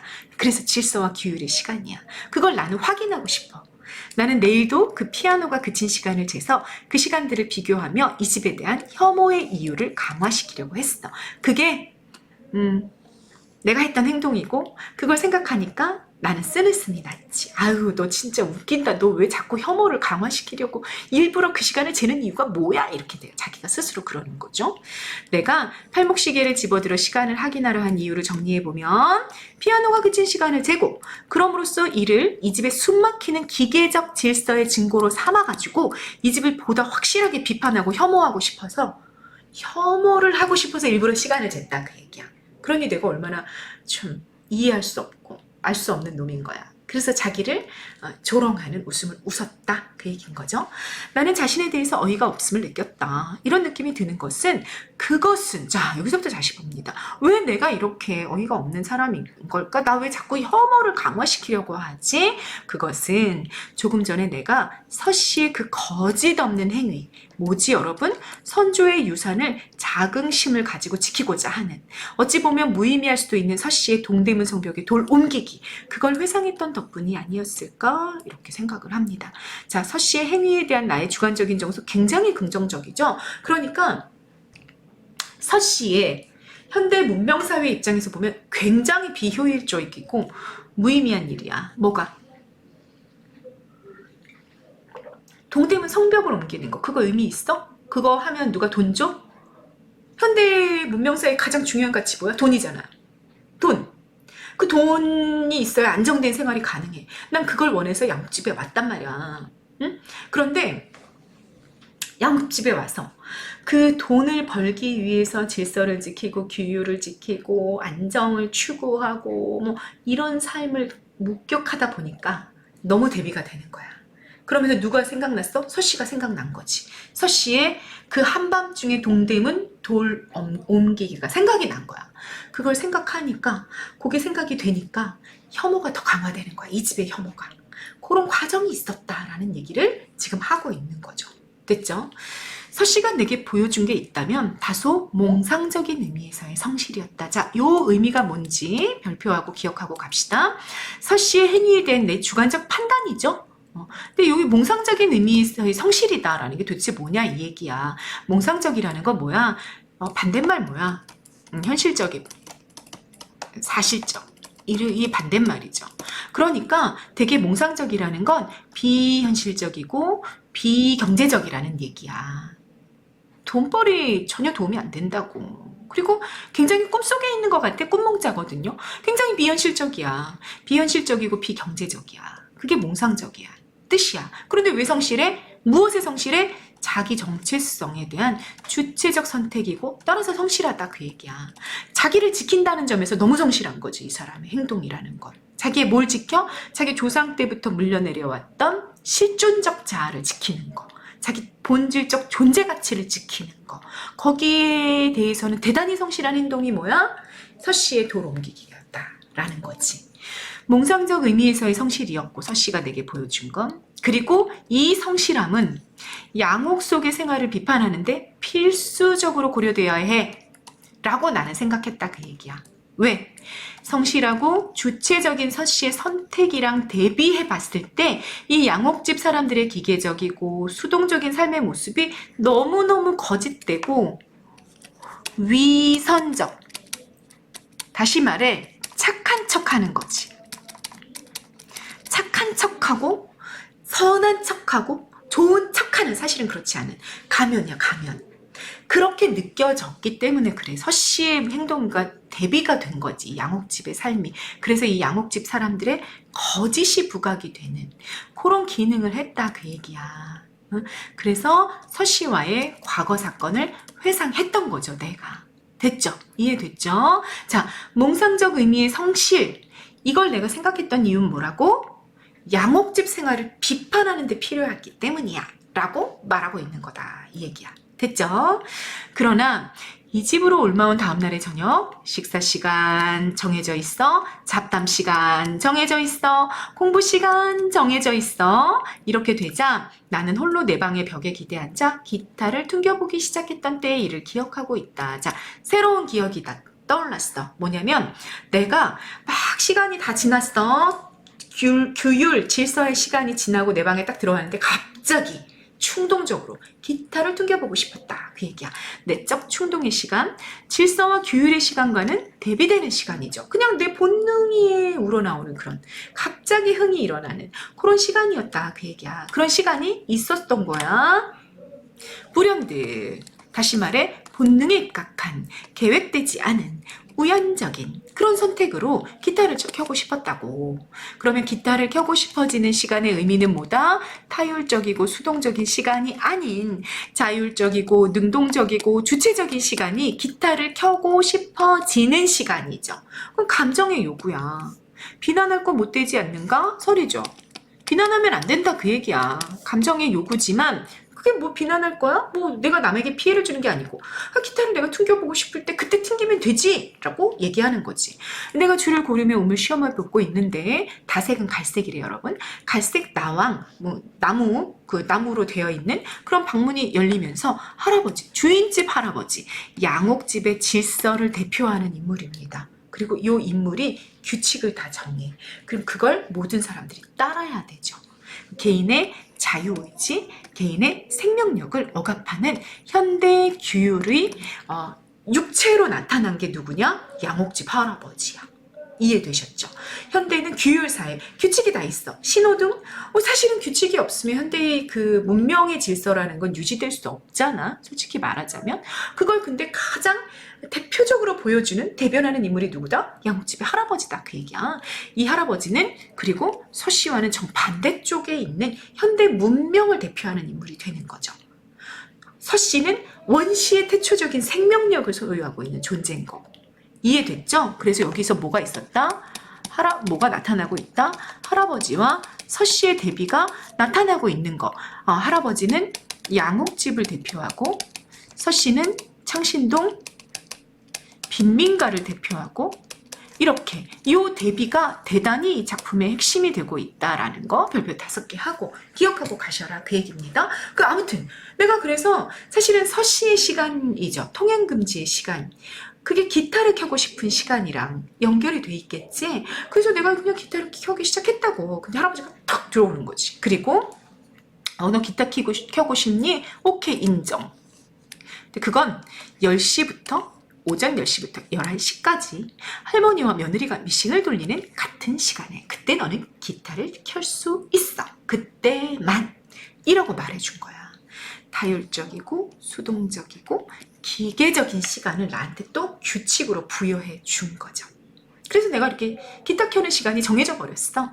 위대한 가풍이 내게 작용한 첫 번이었다. 자, 위대한 가풍. 시간을 철저히 기계적이고 계획적으로 관리하는 양옥의 생활을, 양옥집의 생활을 위대한 가문의 풍은 분위기, 가문의 분위기, 가문의 품격, 가문의 질서 이렇게 해석할 수 있겠죠. 그게 나한테 적용이 된 첫 번째 예였다 그 얘기야. 첫 번이었다라는 얘기는 2번, 3번, 4번 계속해서 그게 있었다라는 얘기겠죠. 그죠? 서술상의 특징, 수사법은 여러분 표현법이라는 뜻이에요. 표현법 쓰였죠. 위대한 가풍이래. 근데 여러분 나의 뉘앙스에 그게 정말 위대해? 그렇지 않지. 나는 너무 혐오하는 시간이잖아. 그 시간이. 그죠? 뭔가 기계적으로 지켜가는 걸 나한테 일단 혐오하고 있단 말이야. 근데 그걸 위대하다고 표현했네? 상황에 대해서, 맥락에 대해서 반대로 말했구나. 그래서 반어법이라는 표현법이 쓰였어. 수사법을 통해 개인의 감흥, 기타를 켜고 싶은 거야 그냥 감정적으로. 근데 이 개인의 감흥과 공간의 질서, 뭐야? 양옥집의 질서가 충돌하는 장면을 수사법을 통해 말했다. 그 얘기야. 반어 쓰인 거 별도 체크하고 기억하고 가십니다. 그러나 그 이후 내게 주어진 그 시간 뭐야? 기타를 켜기로 약속된 시간. 그 시간을 이용해 본 적은 하루도 없어. 흥이 나지 않아서. 감정이란 주체적이고 능동적인 것이잖아. 그런데 그 감정조차도 기계적으로 타율적으로 강요한단 말이야. 그러면 흥이 안 나는 거지. 그래서 나는 흥이 나지 않아서 이제 그 시간에 나 기타 켜지 않았다 한 번도. 그러니까 집에서 기타를 켜는 일은 이제 없어졌겠죠. 그 얘기를 했습니다. 자, 이 집의 규칙성을 재확인하며 혐오를 강화하고 있는 나의 모습이 나오고 있는데 그게 어떤 기억을 통해서 이 집에 가풍을 접한 날에 가풍이다. 가풍을 접한 날의 기억. 기타 켜는 시간을 이렇게 오전 10시부터 11시로 정해준 그걸 회상하면서 혐오를 강화하고 있는 거죠. 됐죠? 절망감이 마루 끝에도 마당 가운데서도 방마다에도 차서 넘치던 창신동의 그 집. 절망이 막 온 공간을 사로잡고 있었던 그 집. 왜? 벗어날 수 없는 가난 속에서 살아가고 있었던 게 창신동 빈민가의 그 집이잖아. 그 집. 이 집 아니야? 양옥집 아니야? 거기는 정서가 뭐가 있어서 절망감이 사로잡고 있었다고. 그 집에서 식구들에게 어땠냐면 그들이 오래전에 잃어버렸던 형체 없는 감동 같은 것을 조금씩 주기도 했고 영혼의 안정에 얼마간 공헌할 수 있었던 것이 나의 기타야. 이때 나의 기타 어땠어? 플러스였어.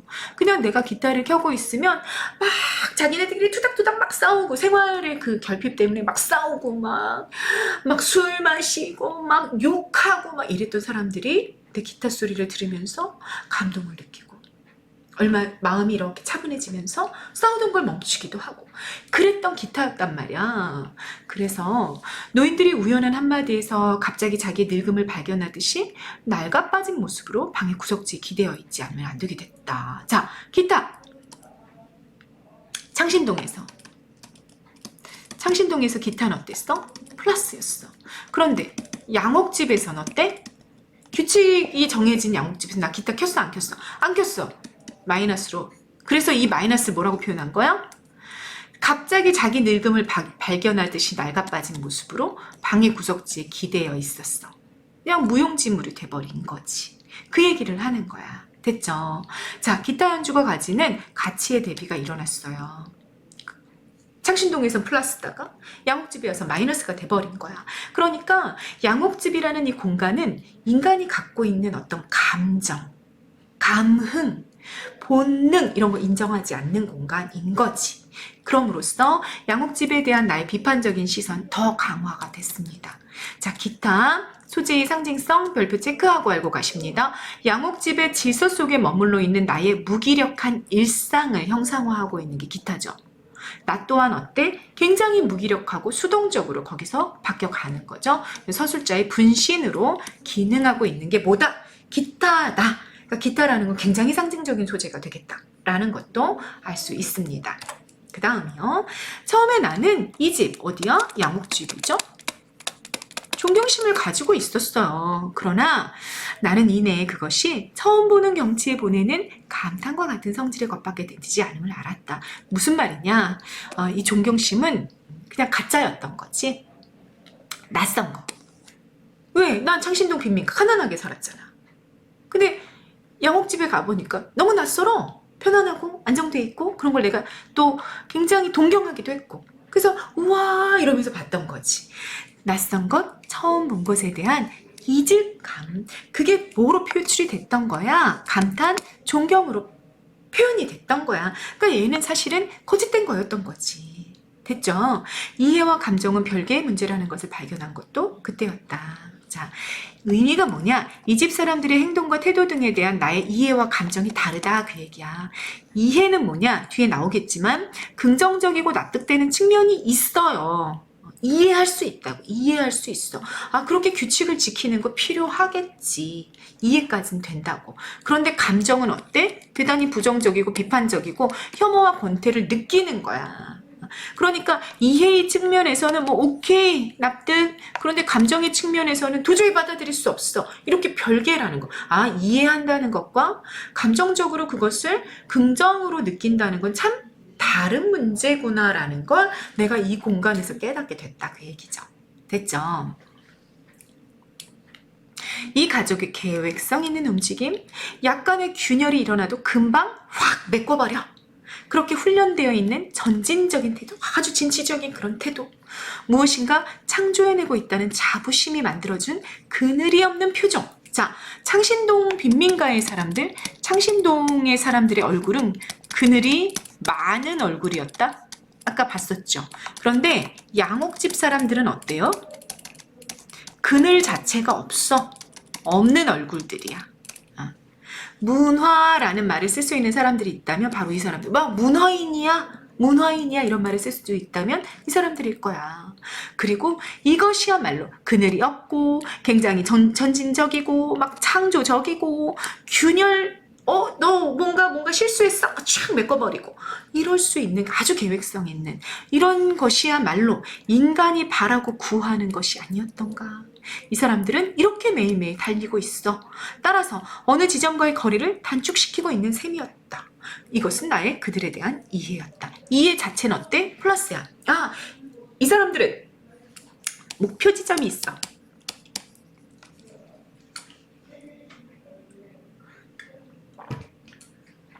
목표 지점을 향해 다른박질 치고 있구나. 달려가고 있구나. 그래서 매일 달려 거리를 줄이고 있구나. 목표 지점으로 점점 다가가고 있구나.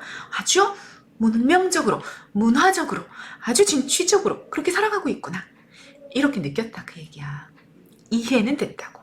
그런데 감정은 받아들일 수 없었어. 굉장히 혐오스럽다고 느꼈어. 라는 얘기를 한 거죠. 여러분은 어때요? 여러분은 창신동 빈민가의 그 그늘 많은 얼굴의 삶입니까? 아니면 뭔가를 향해 계속 달려가고 있는, 그래서 아주 규칙적으로 그 일상을 반복하고 훈련되어 있는 그런 분들입니까? 현대인들이라면 모두 어떻게 보면 이 양옥집에 속하는 인물들이라고 볼 수 있습니다. 이게 현대 문명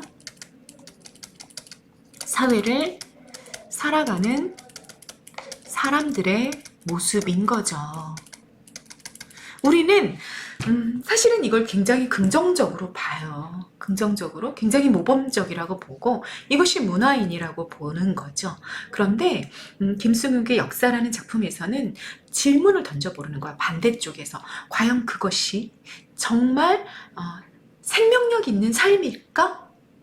라는 의문을 제기하는 거지. 뭘 통해? 이 반대쪽에 있는 창신동의 사람들을 통해서, 특히 어떤 인물을 통해? 서씨라는 인물의 모습을 통해서 한번 돌아봐. 과연 그 삶이 진짜 본질적으로 가치 있는 삶일까? 정말 그게 생명력 있는 삶이니?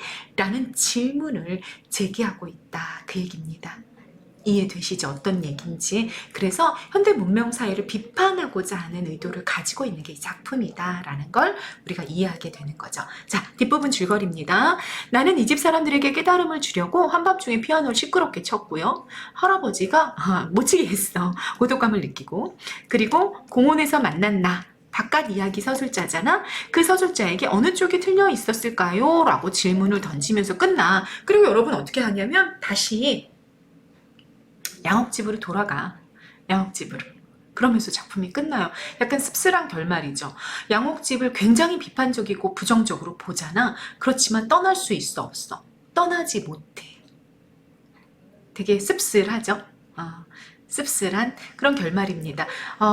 마찬가지죠, 우리도 현대 문명사회가 갖고 있는 문제점을 알아. 그렇지만 우리가 그러면 너는 창신동에서 살래? 그러면 그렇게는 못 사는 거지. 그러나 우리는 이런 소설들을 통해서 생각할 수 있습니다. 문제가 있구나. 어쩌면 우리가 우리의 정말 원초적인 생명력을 이 문명사회에서 갉아먹혀 지고 있을지도 모르겠다. 그러면 과연 우리는 어떻게 해야 되는 걸까를 고민하게 만들어주는 소설이 이런 소설들이다라고 얘기할 수 있을 것 같습니다. 자, 내가 한밤중에 피아노 친 거, 그리고 서씨가 한밤중에 동대문의 돌덩이를 움직인 건요. 규칙을 깬 거야. 그래서 세상과 타협하지 않고 자기의 세계를 만드는 행위였지만 그러나 적극적인 저항이라고 볼 수 없습니다. 그런 한계가 있죠. 그죠? 왜? 적극적인 저항이라면 그 문명사회 자체를 거부해야 돼. 그런데 그 문명사회 자체를 거부하는 삶이 가능하지 않은 거야. 그래서 적극적인 저항을 했다고 볼 수는 없다라는 이야기를 여러분들에게 드릴 수 있겠다라는 겁니다. 됐죠? 자, 선생님 정리해놨습니다. 간단하게 여러분, 요거는 정리 간단하게 하고 넘어갈게요. 액자 소설인 거 알고 계셔야 됩니다. 됐죠? 시점, 외화는요. 외화에 공원에서 있는 나가 있고 거기에 한 젊은이가 와서 나에게 자신의 이야기를 해주잖아. 그래서 여기는 1인칭 관찰자 시점이야. 다시 말하자면 외화의 나는 서술자는 맞는데 이야기의 주인공은 아니다. 그 얘기입니다. 한 젊은이를 관찰하는 나야. 그래서 1인칭 관찰자 시점입니다. 그런데 안 이야기는 한 젊은이의 이야기고 이 젊은이가 안 이야기에 등장하고 있는 나란 말이지. 그러니까 젊은이가 자기가 겪은 이야기를 해주고 있기 때문에 여기는 서술자이자 주인공인 거죠. 그래서 시점이 뭐야? 1인칭 주인공 시점이 됩니다. 됐죠? 그래서 외화와 내화가 1인칭 시점이라는 건 동일한데 외화는 관찰자 시점이고 내화는 주인공 시점이다. 그래서 1인칭 시점의 주인공과 관찰자가 어떻게 다른지를 여러분들이 좀 이해하고 가셔야 됩니다. 됐죠? 자, 특징 별표 체크하고 기억하고 가시고 주제도 잘 정리해 놓고 가십니다. 자, 1인칭 주인공 시점은 주인공 나가 자기 이야기를 해. 다시 말해 서술자이자 주인공인 거죠. 내가 직접 경험하고 본 일을 전달하기 때문에 독자에게 신뢰감을 주고요. 내가 직접 경험했다니까? 그러니까 내가 직접 경험한 이야기를 너에게 해주고 있으니까 신뢰감이 생겨나지. 그리고 신빙성도 생겨나. 신빙성 별표 믿을 수 있다고. 내가 직접 겪었다니까 하니까 믿어야지. 그리고 친근감을 느끼게 해주는 시점이 1인칭 주인공 시점이야. 주인공의 내면 세계를 그리는데 가장 효과적이죠. 왜? 내가 내 이야기를 하니까 내 생각 이야기 잘해주겠지. 그렇게 주인공의 생각이 주로 드러나고 독자가 거기에 빠르게 감정을 이입하면서 들어요. 내 내면을 막 고백하니까 몰입해서 공감하면서 듣는 거죠. 그런 특징이 있는 게 1인칭 주인공 시점이다. 너무 중요해. 다른 인물의 그 내면 심리는 내가 평범한 사람이기 때문에 작품 세계 속에 있는 서술자잖아. 다른 사람 마음 읽을 수 있을까 없을까? 다른 사람 마음은 읽을 수 없죠. 그냥 추측만 하는 거죠. 그게 1인칭 주인공 시점이다. 그 얘기입니다. 반면에 관찰자 시점은요. 작품 속 인물인 나가 관찰자적인 입장에서 주인공에 대해 이야기를 하는 거죠. 주인공보다는 사건을 거리를 두고 바라볼 수 있어. 내가 겪은 사건은 아니잖아. 그렇기 때문에 살짝 객관성은 확보가 되는 시점이 1인칭 관찰자 시점이야.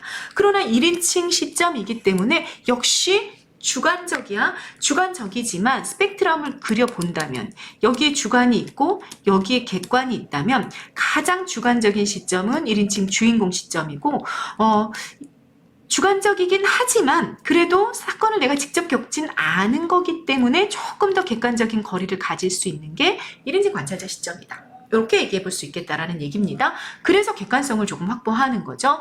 관찰 범위가 제한적이고 주인공의 내면이 드러나지 않아. 주인공의 심리를 내가 읽을 수가 없는 거지. 서술자인 내가. 그래서 또 긴장감이 생겨나는 아주 재미있는 시점이기도 합니다. 됐죠? 그러면 여러분 이렇게 액자 구성에서 왜 외화를 1인칭 관찰자로 두는지 알겠다. 이 한 젊은이의 이야기, 이 비현실적인 이야기에 사실감을 부여하겠지. 객관성이 확보가 되니까. 무슨 말인지 이해되세요? 그래서 일부러 이 역사라는 소설은 1인칭 관찰자 시점을 바깥에다 두고 너무나 비현실적이고 환상적인 나의 이야기를 안에다 뒀구나라는 걸 우리가 이해하고 가게 된다라는 얘기입니다. 됐죠? 넘어가십니다. 액자 구성도 별표하고 읽고 가십니다. 기능 보세요. 내부 이야기가 객관화되어 전개됨으로써 이야기에 대한 신뢰성을 높일 수 있는 그런 구성이고 시점이 바뀌잖아 지금처럼. 그래서 서술의 입체성이 강화되는 시점이기도 하다라는 거. 액자식 구성도 잘 이해하고 가십니다. 자, 현대 문명사회에서의 서씨의 행동이라는 거 별표 5개. 자, 어떻게 했어? 내 힘을 상품으로 팔지 않았어. 그래서 힘의 가치를 보존하고 그리고 자신의 실존적 가치를 지키는 삶을 선택했다라는 게 포인트입니다. 알고 가십니다. 나의 심리 변화도 역시 중요하겠죠? 액자 속의 나야. 젊은이죠. 대학생 젊은이. 창신동 빈민가의 그 삶을 되게 싫어했어 처음에. 그래서 양옥집으로 옮기잖아. 양옥집에 대한 동경. 도시, 중산층 삶이라는 일상적 세계에 대한 동경을 가지고 있었다고. 그래서 양옥집으로 갔는데 그 삶이 비인간적으로 보이게 돼. 그래서 창신동 사람들을 그리워하게 되고 양옥집에 대해서 비판하고 부정하게 돼. 이렇게 심리가 급격하게 변화해 갔다. 변화해 갔다라는 거 잡고 가라 라고 얘기할 수 있습니다. 이것도 중요하겠죠.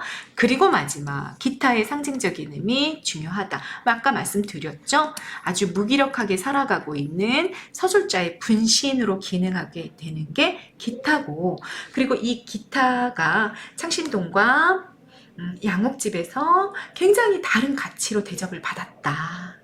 그러니까 나의 어떤 감정 나의 감흥, 나의 원초적인 생명력과 연결되어 있는 그 기타는 현대 문명사회에서는 대단히 무기력할 수밖에 없는 그렇게 취급받는 마치 쓰레기처럼 취급받는 그런 존재였다라는 것을 아주 상징적으로 보여주고 있는 게 또 기타라는 소재다라는 얘기입니다. 네, 인물의 익명성과 효과 이런 것도 읽어보시면 돼요. 익명성이라는 건 이름을 부여하지 않는 거죠. 양옥집의 인물들이 이름이 부여되어 있지 않거든요. 그게 가지고 있는 의미도 여러분이 읽어가시고요. 공간의 대비 너무 중요하죠. 별표 5개.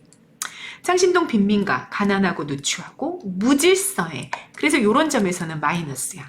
그런데 너무나 인간적이고 생명력이 발휘된다는 점에선 대단히 플러스고 이걸 대변하는 인물이 서씨다 라는 얘기고요. 양옥집, 부유하고 깨끗하고 그렇다는 점에선 플러스야. 근데 질서, 효율 이것도 플러스로 볼 수 있어. 그런데 그게 너무 기계적이야. 현대 문명사회를 상징하고 이걸 대변하는 인물이 누구다? 할아버지다.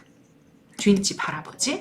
그래서 이렇게 대비가 일어나고 있다라는 것까지 이것도 대단히 역사에서는 중요한 내용입니다. 네, 여기까지. 네, 여기까지는 쌤 정리해 놨네요. 자, 아주 복잡하고 중요한 내용들이 엄청나게 많이 들어가 있는 게 역사라는 소설이야. 그래서 또 현대 문명사회, 우리가 살아가는 사회잖아. 우리가 살아가는 사회를 좀 반성적으로 성찰하게 만드는 소설들 되게 중요하겠죠. 그래서 아주 중요도 있게 다룰 수 있는 소설이라고 볼 수 있겠습니다. 여러분이 이렇게 고등학교 2학년 정도의 이거를 교과서를 통해서 배운다면 와, 고등국어에서 반드시 배우고 넘어가야 되는 아주 핵심이 되는 작품을 배웠어 라는 자부심을 좀 가져도 좋을 그런 작품입니다. 잘 정리해 두고 가신다면 다른 소설들을 이해할 때도 지침이 될 수 있는 소설을 배웠다 라고 생각하시고요. 열심히 공부하고 가시기를 바라겠습니다. 네, 이번 영상 여기까지 찍을게요. 감사합니다.